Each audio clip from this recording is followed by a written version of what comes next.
And we will look at in today's video we will look at the emergence of sociology in Europe, and this going to comprise about the background of emergence of sociology. Then we will look at the social conditions in which sociology emerged. Then we will look at three different revolutions that were commercial revolution, scientific revolution, and post-Renaissance development and Renaissance period as well. We will look at the French Revolution, Industrial Revolution, and intellectual influences affecting the emergence of sociology, from where the seeds of the sociology were sown, and then we will sum it up. So in today's particular video we will study about the background of the emergence of sociology.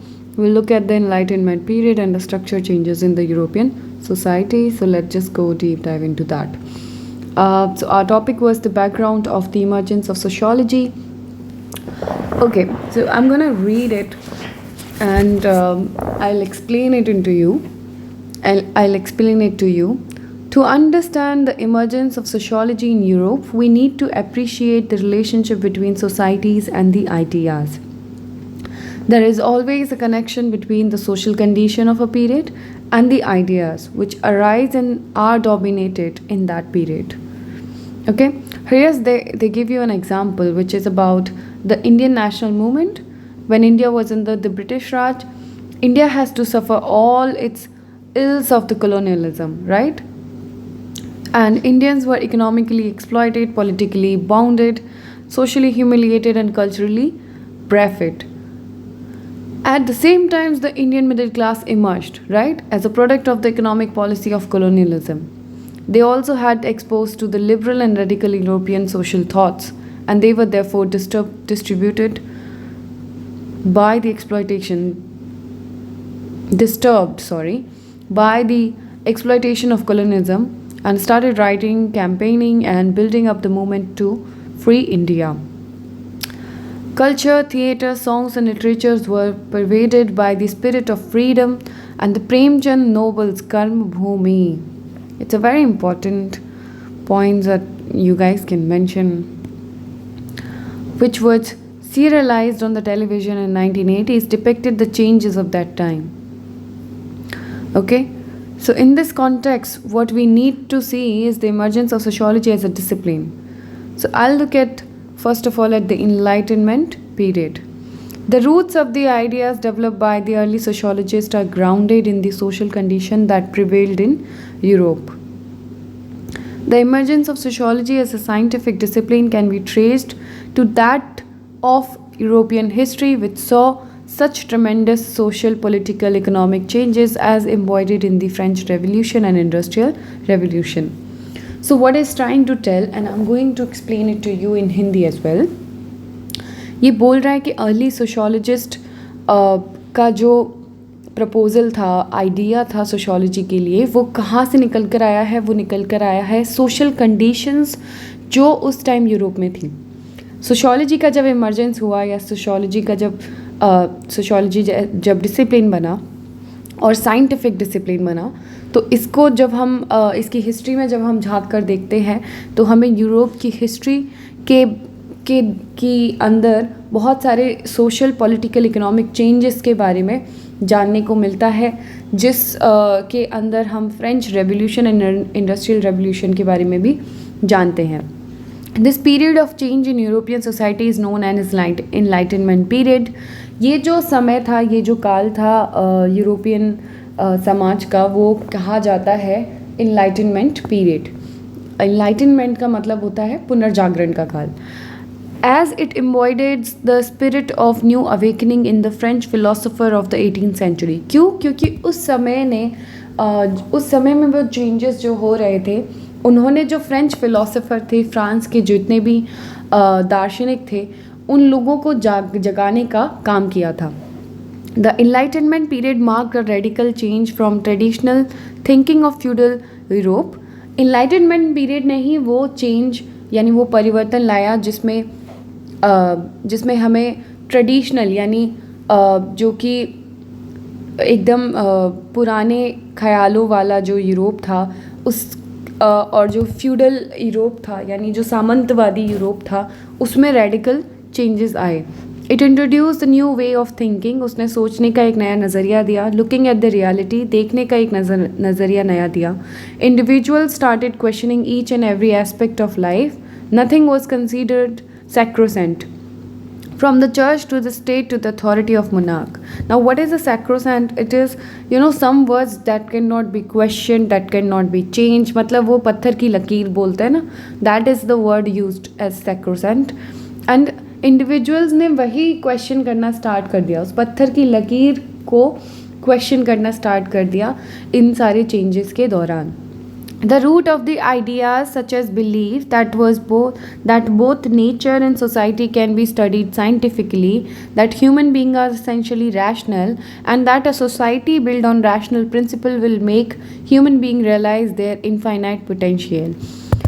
ऐसा माना गया कि अगर humans ये realise कर ले कि हर एक चीज़, हर एक नेचर के हर एक एस्पेक्ट को आप रैशनैलिटी से, साइंस के नज़रिए से देख सकते हैं, तो उनके पास असंख्य पोटेंशियल यानी असंख्य उनके पास वेज निकल आएंगे चीज़ों को जानने के, समझने के. Can be traced in the development of science and commerce in the Europe. और इसकी वजह से, और इसको हम जब यूरोप में साइंस का डेवलपमेंट हो रहा था, जब इंडस्ट्री या कॉमर्स का डेवलपमेंट हो रहा था, उसमें भी हम इसकी एक झलक देख सकते हैं. द न्यू आउटलुक यानी ये जो नया नज़रिया था, developed as a result of commercial revolution, okay, and the scientific revolution, and crystallized during the French and industrial revolution. So these were the 4 revolution were very important and one has to know them. Let me just note down it here. So it was the commercial,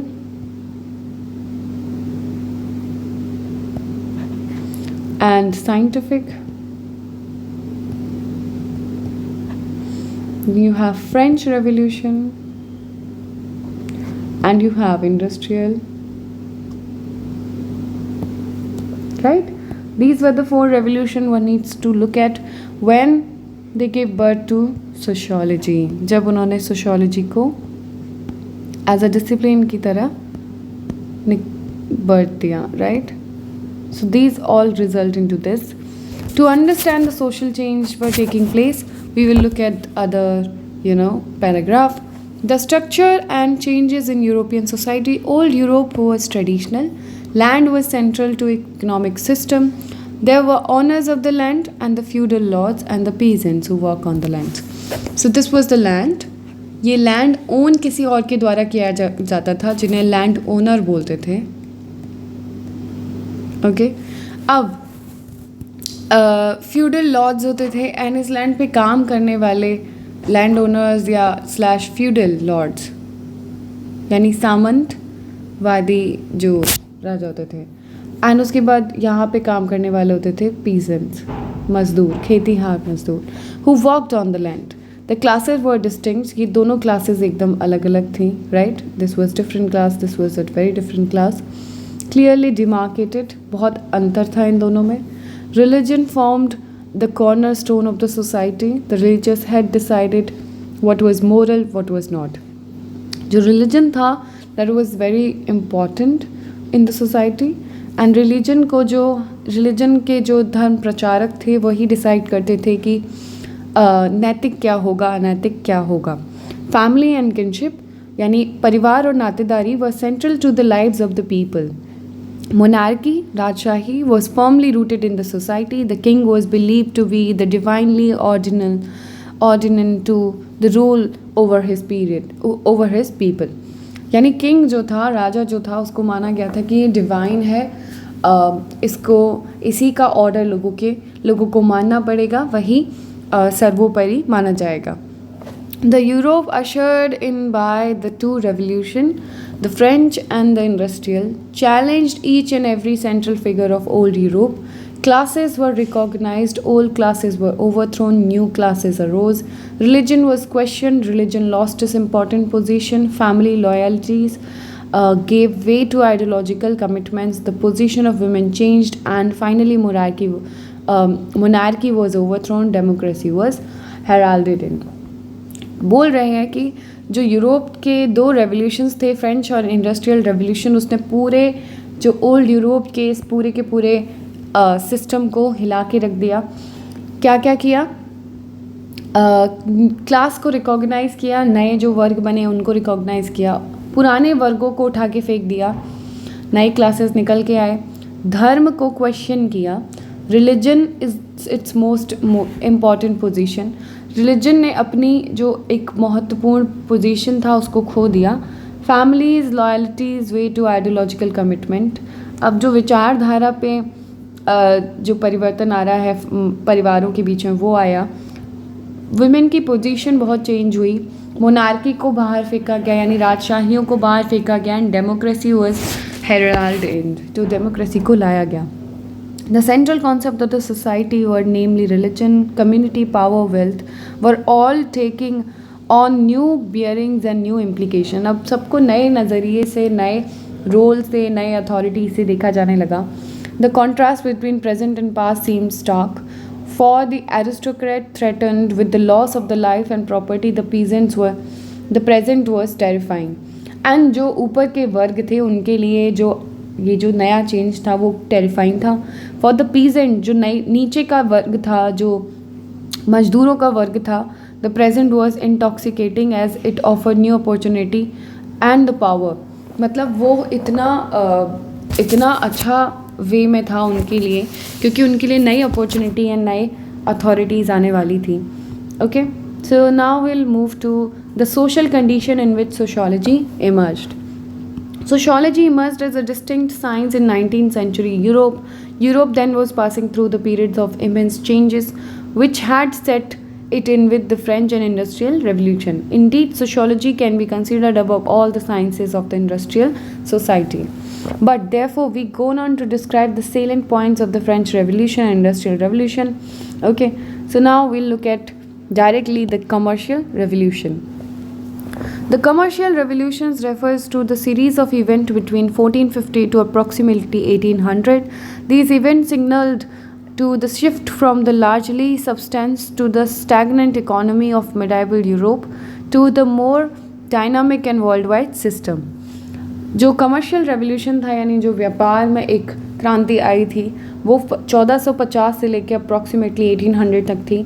आपको समझना पड़ेगा ये वही time है जब Europeans बाहर के countries में जाके ट्रेड सेटअप कर रहे थे, ट्रेड के लिए परमिशन मांग रहे थे, एंड उसी दौरान एक शिफ्ट आना स्टार्ट हुआ। सब्सटेंस इकोनॉमी उस इकोनॉमी को बोलते हैं जहाँ पे आप जो उगाते हैं उससे कंज्यूम करके अपनी जीविका चलाते हैं।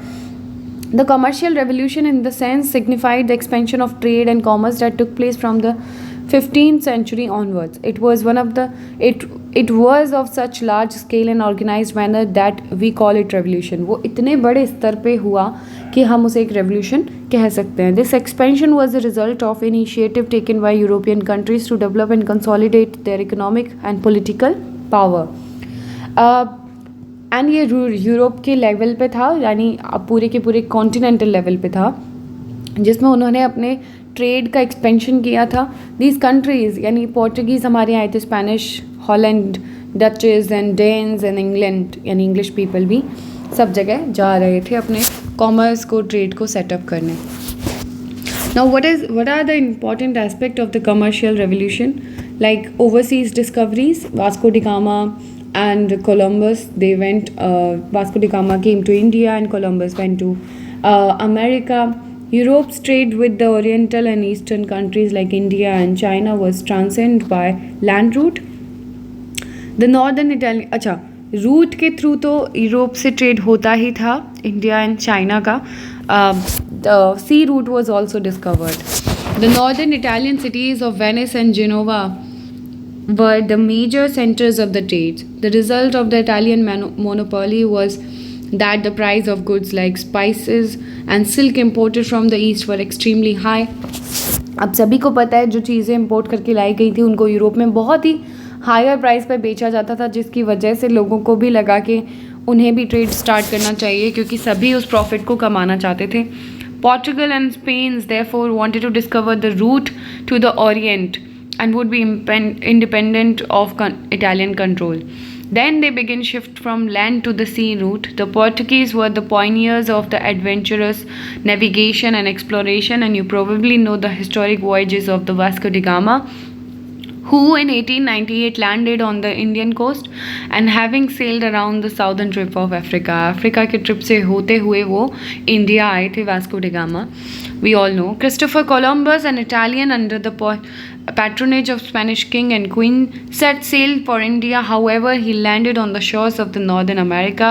This accidentally discovered America has proved very beneficial to Spain.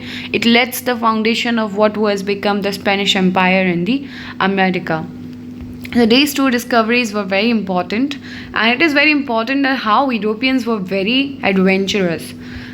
Britain, France, and Holland soon followed the Spain and Portugal. The parts of America, India and Africa, Malacca and Spice Island, West Indies, and South America came under the economic control of Spain, Portugal, England, France, and Holland. Commerce expansion into worldwide enterprises, the monopoly of Italian city was destroyed. And जैसे ही Spain and Portugal ने start किया, जल्दी से ही Britain ने, France ने and Holland ने भी अपना अपना ट्रेड स्टार्ट किया. उसके बाद जो इटली एक सेंटर बना रहता था इन सब चीज़ों का, कॉमर्स का, वो ख़त्म हुआ एंड नए राजा जो थे इस ट्रेड के वो निकल कर आए.